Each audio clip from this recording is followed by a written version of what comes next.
The internet is on fire after a confession by Kristi Noem's daughter ignited a storm of controversy that not even her mother's political clout could contain. What began as a seemingly harmless admission spiraled into a full-blown backlash that caught the Noem family completely off guard. From social media blow-ups to late-night commentary, the fallout has been swift, relentless, and absolutely humiliating for the South Dakota governor. In this video, we are diving into everything from what her daughter confessed, to how Kristi Noem's response only made things worse, and why the backlash has exploded into one of the biggest political embarrassments of her career. Trust us, you don't want to miss the details on this one, so buckle up.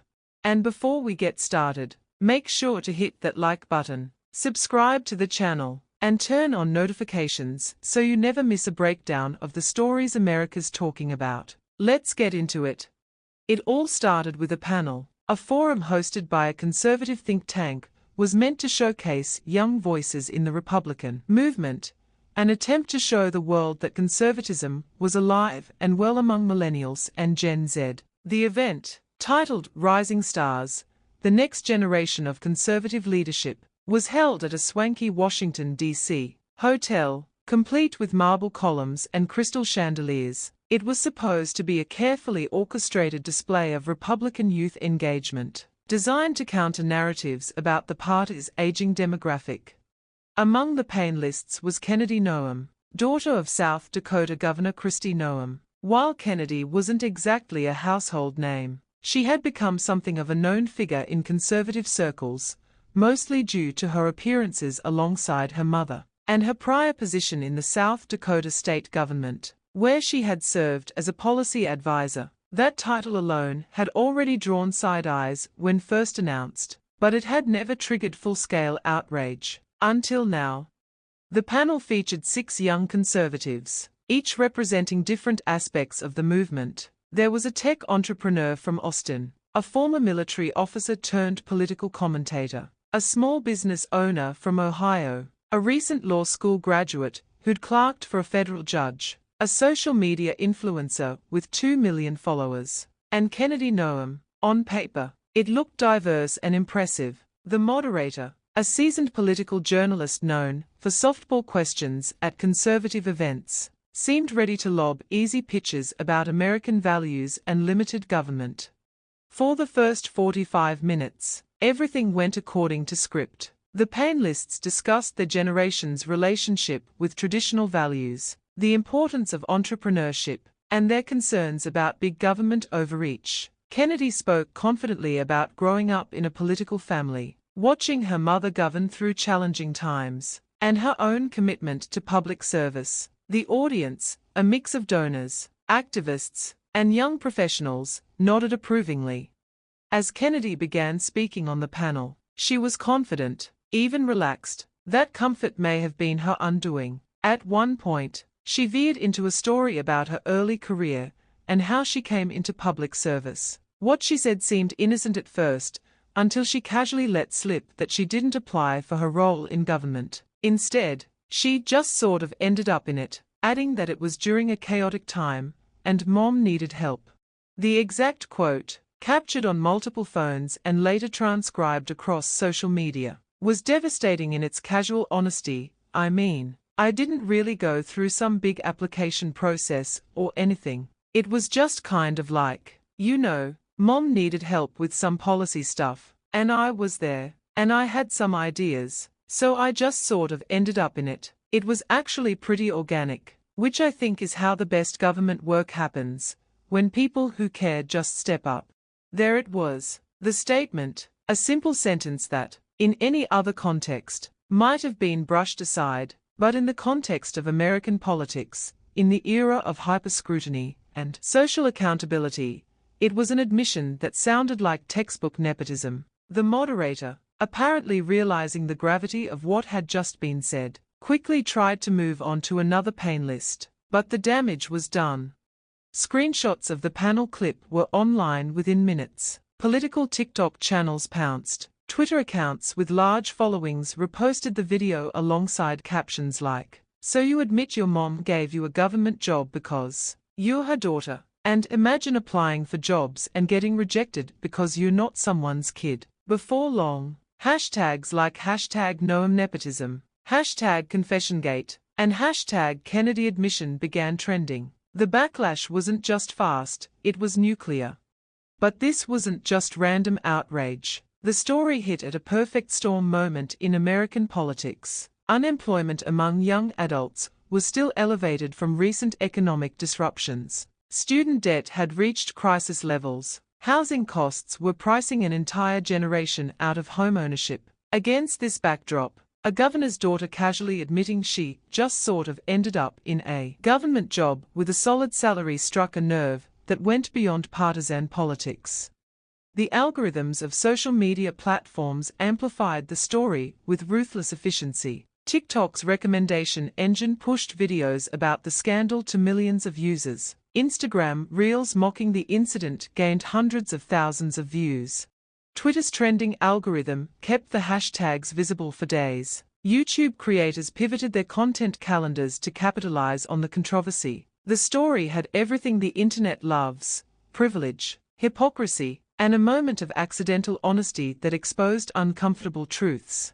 Users began doing what they do best, digging, and what they found painted a troubling picture. Kennedy Noem had been hired into a policy advisor role in her mother's administration with a starting salary of around $60,000, which reportedly later climbed to nearly $75,000 annually. No public posting, no open competition, no vetting process disclosed. The resume, thin on policy experience. The digital detectives uncovered more damaging details. Kennedy's educational background, while respectable, didn't scream policy expert. She had a bachelor's degree in communications from a private college and had worked briefly in her mother's gubernatorial campaign before transitioning to the government role. Her LinkedIn profile, hastily made private after the scandal broke, had listed her experience in vague terms like strategic communications and policy development support. Political commentators began comparing this to other political nepotism scandals, noting that while it's common for presidents and governors to lean on trusted advisors, hiring immediate family without transparent process is almost always viewed as a red flag. The comparison to Hunter Biden's business dealings, Ivanka Trump's White House role, and other high-profile nepotism cases gave the story additional political ammunition. What made this sting even worse was Kristi Noem's political branding. Noem has long positioned herself as a champion of meritocracy, individual grit, and earning your spot. Her speeches are filled with phrases like "hard work pays off" and "no handouts in my administration." Her political website features testimonials from small business owners who praise her for creating opportunities for those willing to work for them. Her campaign ads showed her working on the family ranch, emphasizing her connection to honest labor and bootstrap values. That image took a brutal hit when her own daughter essentially admitted her job was gifted to her because of family ties. No resume could explain it away. No talking point could walk it back. It was the kind of public relations nightmare politicians dread, when personal family matters collide with policy and explode in public. The irony wasn't lost on political observers. Here was a governor who had built her entire brand on the idea that America rewards merit, that success comes from hard work, and that government should stay out of people's way so they can earn their own success. Yet when it came to her own family, those principles apparently didn't apply. The hypocrisy was so stark that even some of her supporters struggled to defend it.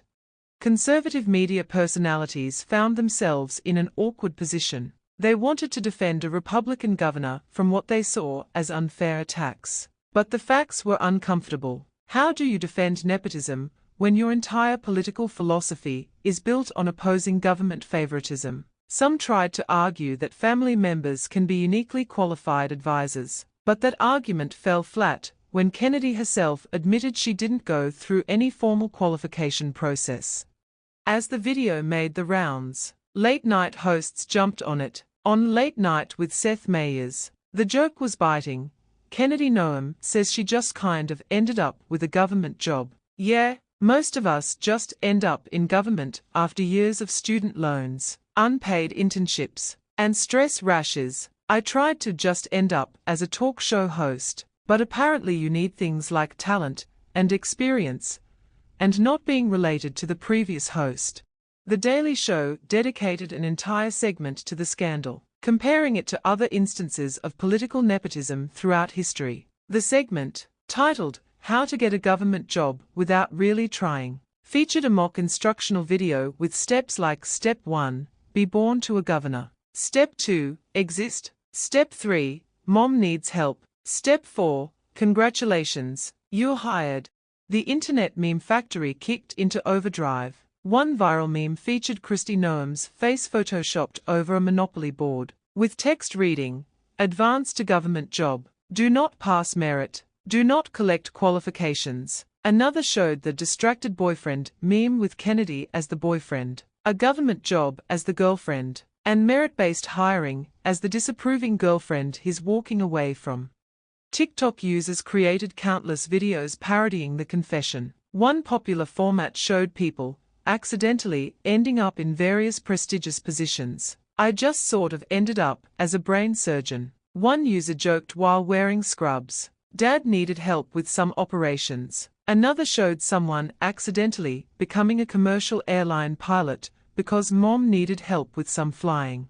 More troubling for Noem, though, was that the criticism wasn't just coming from the left. Conservative pundits and libertarian voices began expressing concern. Glenn Beck, typically aligned with traditional Republican figures, raised the issue on his show.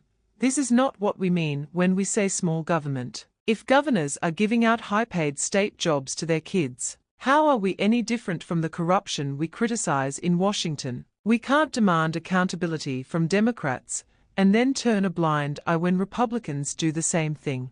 Other conservative voices joined the chorus. Tucker Carlson, known for his loyalty to Trump-aligned Republicans, spent a segment discussing the broader problem of political nepotism. "The American people are tired of being told that the system is fair when it's obviously rigged for the connected," he said. "This isn't about left or right.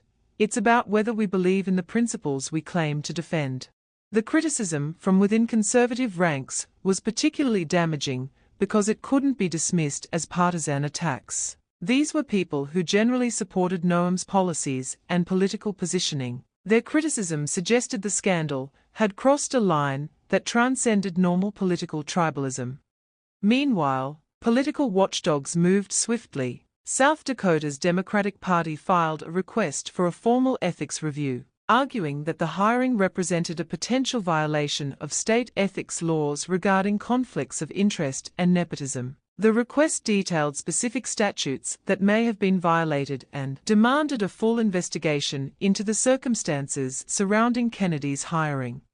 Nonprofit groups began sending Freedom of Information Act requests to see how Kennedy was hired, who signed off, and what internal communications existed. One open government group called it a breach of public trust and demanded an audit of the Noem administration's hiring practices going back 5 years. The group's director stated, "If this kind of hiring is happening at the highest levels, we need to know what else is going on behind closed doors." The South Dakota Ethics Commission, typically a sleepy government watchdog that handles minor conflicts of interest, suddenly found itself thrust into the spotlight. Commission members, appointed by various governors over the years, faced pressure to conduct a thorough investigation while navigating the political minefield of investigating a sitting governor's family.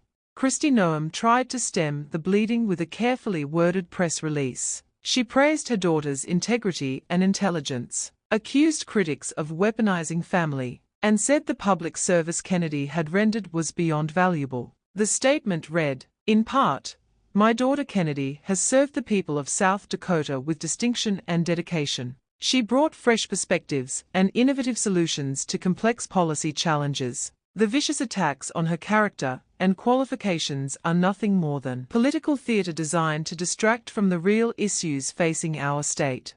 But it fell flat. The release came off as defensive, and more importantly, it ignored the elephant in the room.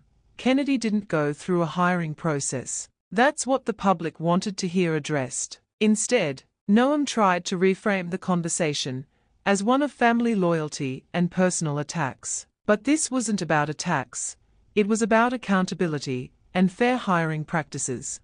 The response revealed a fundamental misunderstanding of why the scandal was resonating. Noem seemed to think people were criticizing Kennedy personally, when in reality, they were criticizing the system that allowed unqualified family members to bypass normal hiring procedures. By making it about defending her daughter rather than addressing the process failures, Noem made the controversy worse.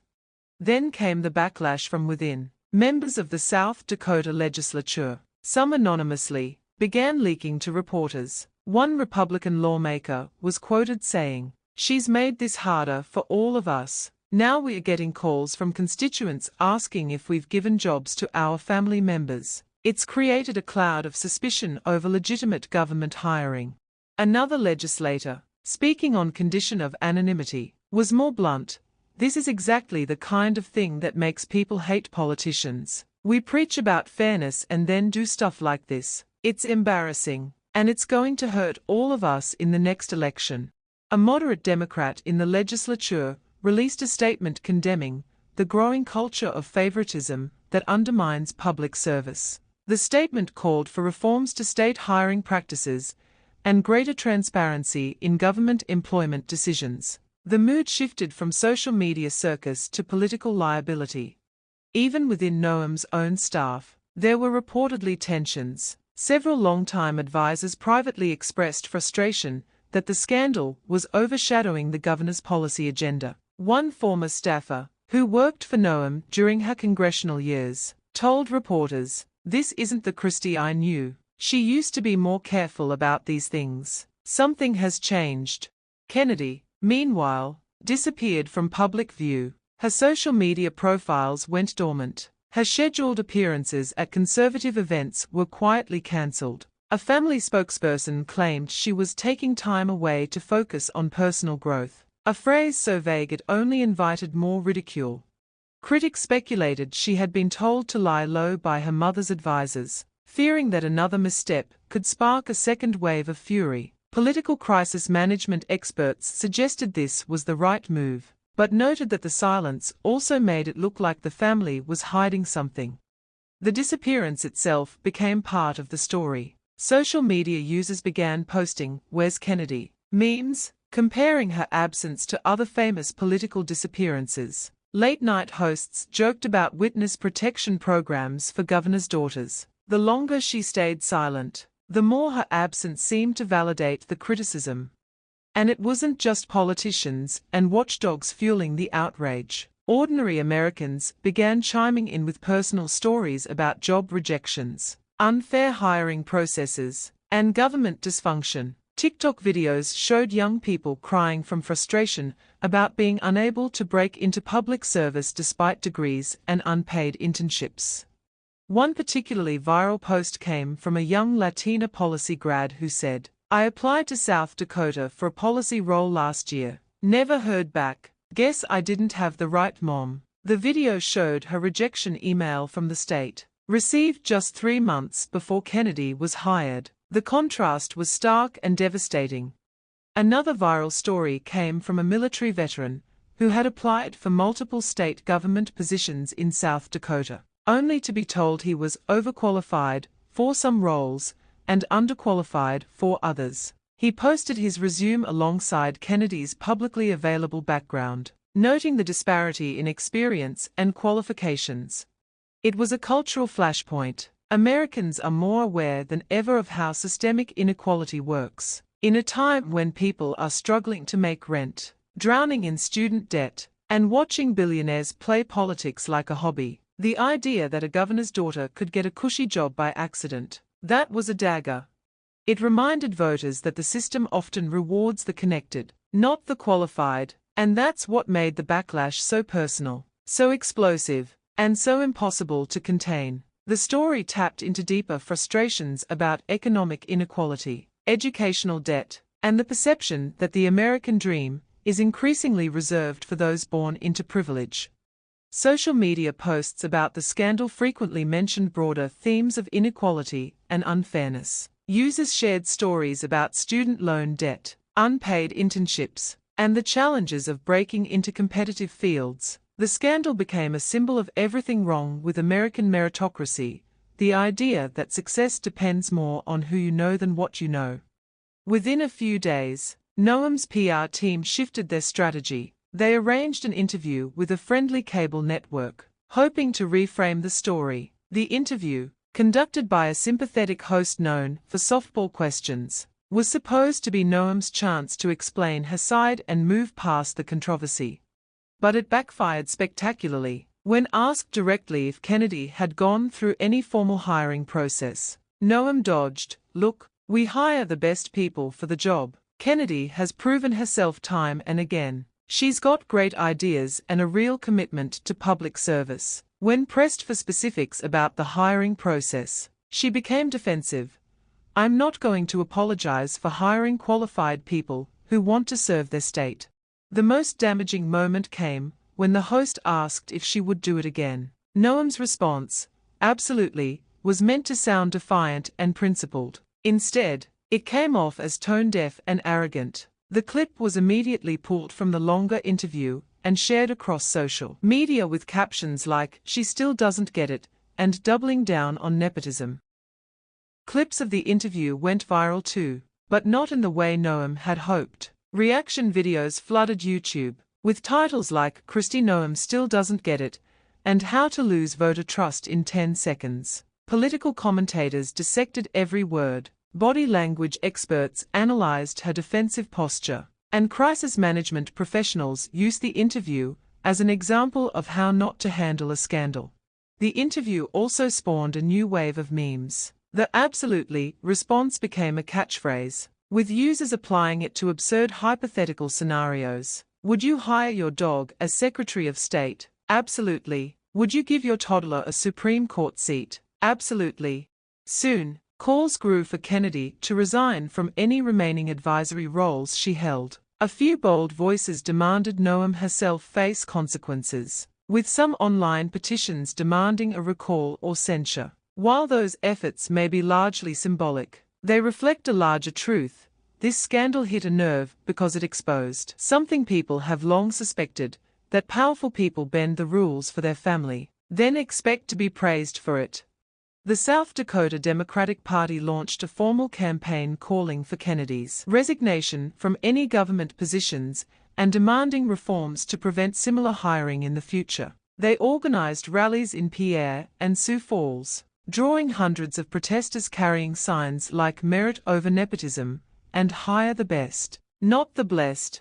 Even prominent conservatives, who'd once defended Noem, now grew silent. Her name disappeared from speculative lists of 2028 presidential contenders. Political betting markets saw her odds of higher office plummet. One political analyst on a Sunday morning panel said bluntly, "You don't bounce back from something like this without a major image overhaul." Voters don't forget hypocrisy, especially when it's this blatant.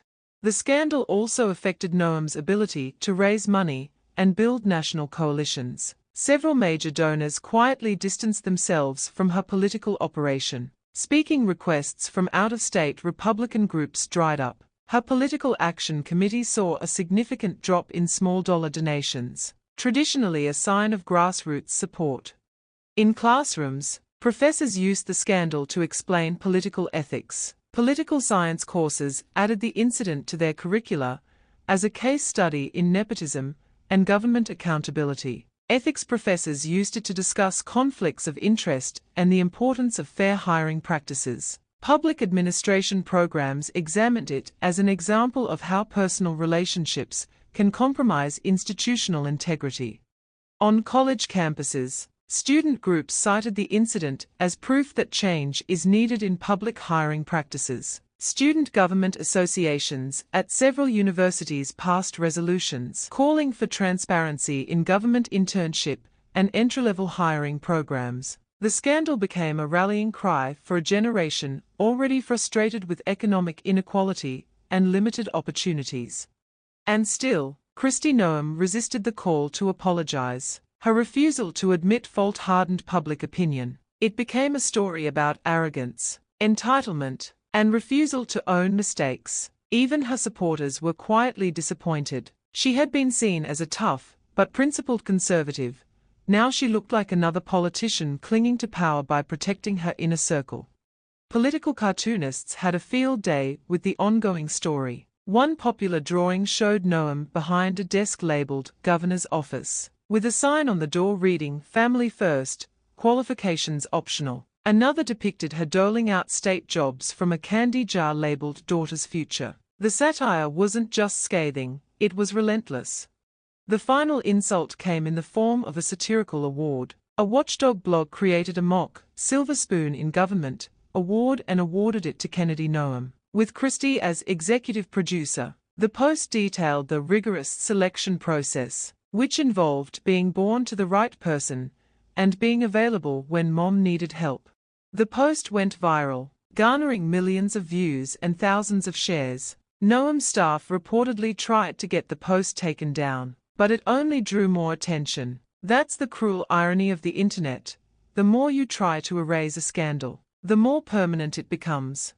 As the weeks passed, the story evolved, but it never truly died. Every time Kristi Noem made a public appearance, questions about the scandal resurfaced. When she tried to shift the narrative, speaking about border security, education reform, or national issues, the comment sections were filled with users writing, "Did your daughter apply for that talking point too?" The shadow followed her everywhere. Now, as South Dakota eyes its next election cycle, voters are watching closely. The damage may not show in one poll or one news cycle, but it's there, slowly corroding the foundation of trust Kristi Noem once relied on. Her daughter's confession didn't just expose one hiring, it pulled back the curtain on an entire political brand built on the illusion of fairness. The scandal also had broader implications for political discourse about nepotism and government accountability. It became a reference point for discussions about fair hiring practices, the importance of transparency in government, and the dangers of mixing family relationships with public service. Political scientists and government watchdogs pointed to it as a textbook example of how not to handle government hiring. And it left behind a lesson that should echo through every corner of politics. In a country built on the idea of earning your place, admitting you were handed it isn't just bad optics, it's political suicide. The American public may tolerate many things from their politicians, but they have little patience for hypocrisy, especially when it involves the fundamental fairness of the system itself. The scandal also highlighted the power of social media to amplify moments of political vulnerability. What might have been a minor embarrassment in a previous era became a career-defining moment in the age of viral content and algorithmic amplification. It showed how quickly a single unguarded moment can snowball into a major political crisis, and how difficult it is to contain damage once it starts spreading online.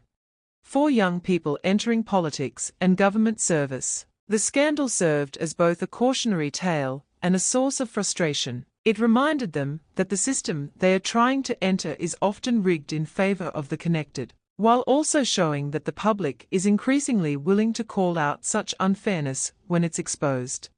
The story of Kennedy Noem's confession and the subsequent firestorm will likely be remembered as a turning point in how Americans think about political nepotism and government accountability. It showed that in an era of social media and instant communication, even the most casual admission of privilege can have far-reaching consequences.